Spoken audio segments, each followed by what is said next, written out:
Hey guys, David here with a review for The Walking Dead, but this one is the big one, the Season 7 finale. We're wrapping up what could be considered one of the most talked about seasons from The Walking Dead thus far, because it's taking an element from the comics that everybody was looking forward to, one that made a humongous impact both physically and emotionally during the Season 7 premiere, and now we're coming all full circle with the finale.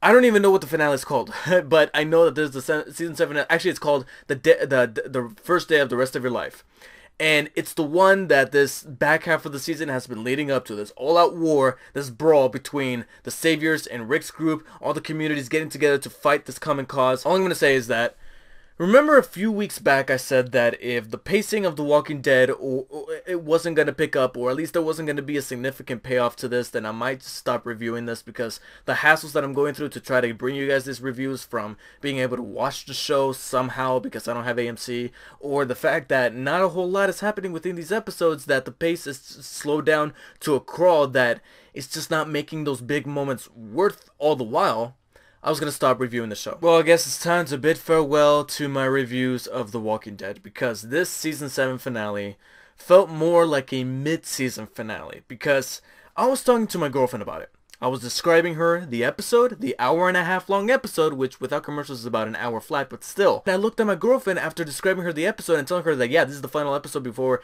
the show returns in October, because this is it for this season, and now we got Season 8, and she's like, really? I thought this was the mid-season finale. I thought it was coming back in a few weeks. And I'm like, no, this is the season 7 premiere.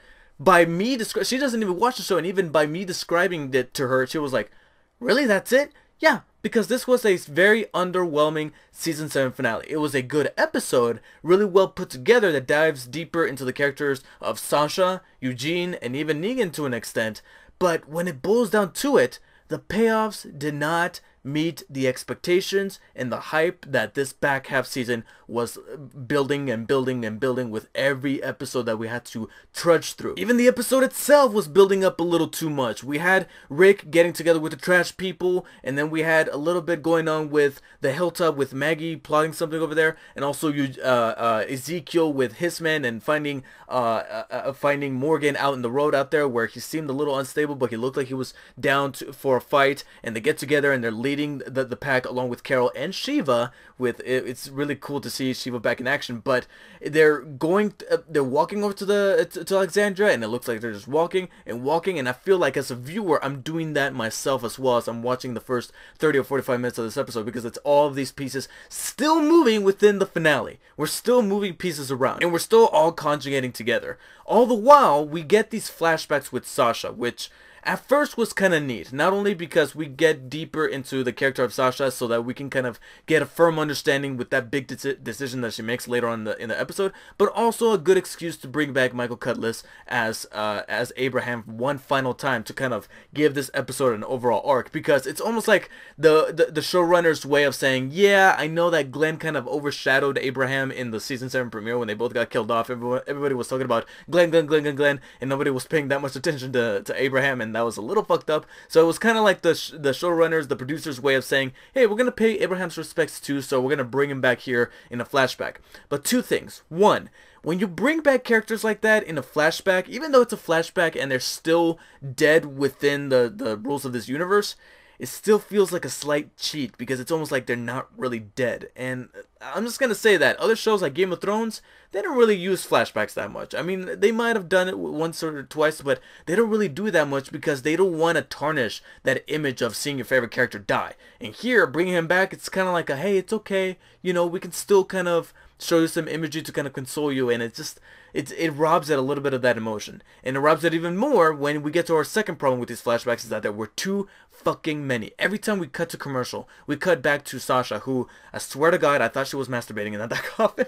I'm sorry, but I thought she was getting it down with herself, listening to that music. I mean, it's some getting down music, okay? She was listening to some straight up fucking music, so I thought that she was, you know, rubbing one out between her before her demise. So that's what I thought, and maybe she was. I don't know. Maybe that's left up to interpretation. But she was reminiscing back to her times with Abraham, or at least that one conversation. But it was just few too many to where I'm like, okay, this is bloating the episode up again. We could have just seen it once, and instead we're seeing it like we saw it like what 4 or 5 times. That extended the episode to that hour and a half long mark that AMC felt like they needed to hit, and they did not need to hit that. There's other little details that I can kind of pull apart, but I think I can best summarize them once the shit actually goes down.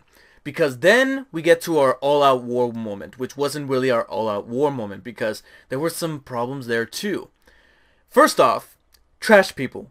Fuck them, okay? At first I thought that they were an unlikable bunch because they were demanding for too many guns. Then for that whole plan to just go to waste because, hey, we struck a better deal with the Saviors, turn on them. Not only do I hate this fucking cunt, the Jadis, whatever her name is, because you can't trust a bitch with that type of haircut, but also because, come on, like, oh my god, but at least now there's kind of I'd rather have a group or a person be hated for being a straight up villain than to hate a character who the show is trying to make us root for. That's always the most frustrating problem. Whereas here, hey, at least they came forward showing the true colors, saying, hey, yeah, we're villains. Now we're part of the Saviors now. And yeah, now you want us dead, so now you got something to kind of root for Rick's and Rook's group to kind of overthrow. Okay, fine. But then chaos ensues when Sasha emerges from the coffin as a walker. And that moment was actually rather interesting and rather captivating because I knew that she had something up her sleeve. Now, what was a little over the top was the whole use of a casket. Like, really, Negan? Really? It's a little stupid of the character to do. I understand that it's a little bit of a character trait for Negan to be over the top because he's supposed to be flashy, he's supposed to be obnoxious, but it's also very non-practical to use a coffin here. And whose idea was that? I'm imagining it's Eugene because he's the one that's coming up with that excuse at the end saying, oh, she ran out of air or something like that. But it is here where Eugene kind of puts two together to be like, okay, she's going to use the pill. She uses the pill and she emerges from the casket as a walker, which was a little bit of an emotional moment because Sasha, even though she wasn't necessarily my most favorite of the character, and I saw her death coming from a mile away, not only because of all the screen time she's been getting in the past couple of episodes, but also because the actress Sonequa Martin Green, I believe her name is, was cast in the upcoming Star Trek Discovery show that's coming soon.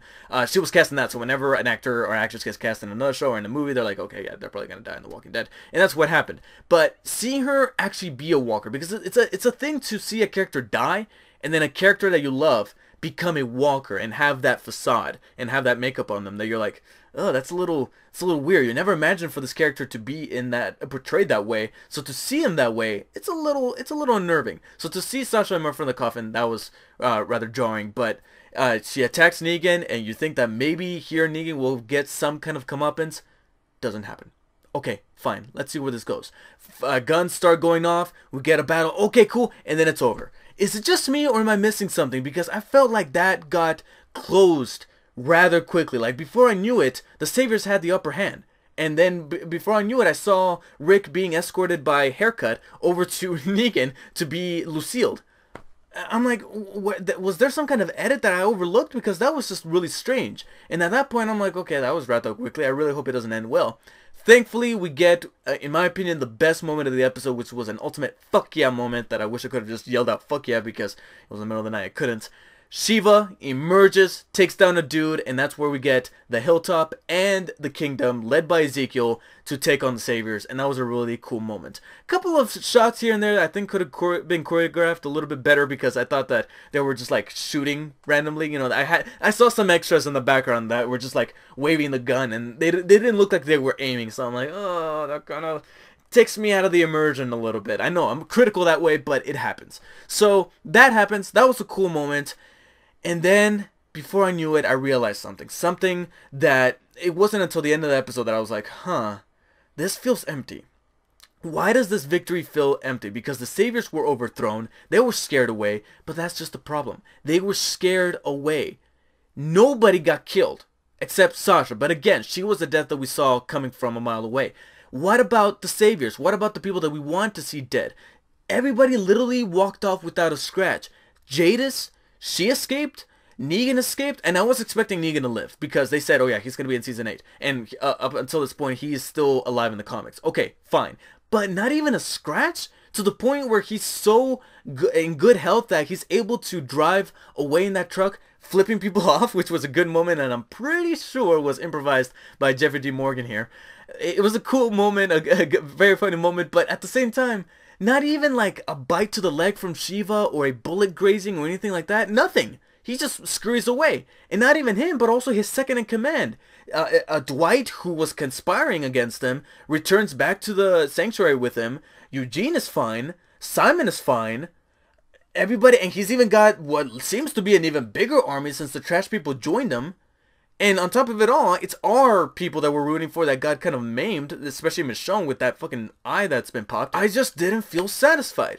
Despite Rick having won one of the many battles of the coming war, which I honest to God thought that this was going to be the war, so only for Negan to say, we are now at war, I'm like, oh, that wasn't the war? Okay, so that was just a tease for what's to come, even though it felt like you were promising it here in the season finale? Yeah, come on. At this point, it's becoming transparent of what the producers are doing. They're just trying to string you along to keep watching and keep roping in those ratings, because after a while, it just gets stale. And even though this was a well put together episode with good moments and well made stuff, and like I said, that very good fuck yeah moment of Shiva tearing dudes apart, even though even that wasn't satisfying, because there's that one shot where he's like chowing down on a dude, but it didn't even look right. It just looked like she was like holding him down. I'm sorry if this sounds morbid, but I was expecting her to kind of lift her head and tear out like the throat or the head off or something like that, and we didn't see that. This was a very tame episode in comparison to the season premiere, to the point where I'm convinced that they backed off because of all the controversy, because people were like, oh, they were too violent.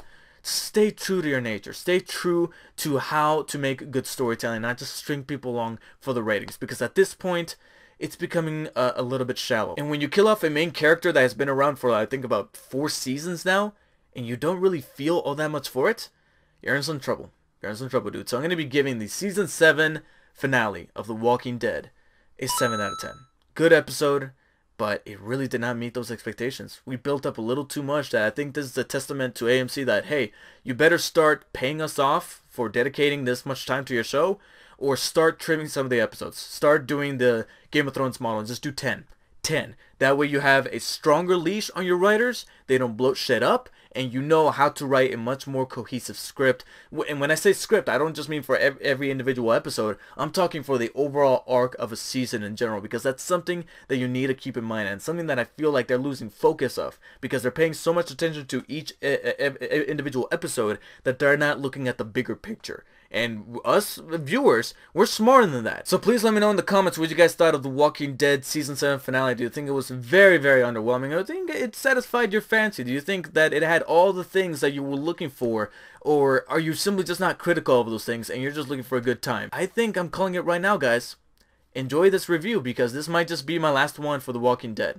What I am planning on doing, however, is adapting the Jeremy Jahns model, in which I review episodes that have big things happening within them. Like, he reviewed the Season 7 premiere, because that's where Glenn and Abraham got killed off in the most visceral and gory way possible. So he talked about that. He talked about the Red Wedding episode from Game of Thrones. But every single episode? No. It's just not worth the time. It's just not worth the effort and the strain and the stress of trying to bring you guys these reviews, when not only is the episode not paying it off very well, but also the resources to grab the episode is not very comforting. So with all those factors in mind, I will be making this my last Walking Dead review until further notice. Should the show do something very effective with its Season 8 premiere, or an episode later on down the line kills off a major character that I feel the urge to talk about, I'll bring you a review of that. But until then, I think I'm done with reviewing The Walking Dead. I'm still going to be watching. Sure, that's a bit more casual than bringing these reviews. So with that said, thank you so much for watching. Follow me on Instagram and on Twitter at DrSweaterDavid. Make sure to like, share, and comment on this video. And for more that's not necessarily tied to The Walking Dead, make sure to hit the subscribe button down below. Until next time, guys, take care. See you all later.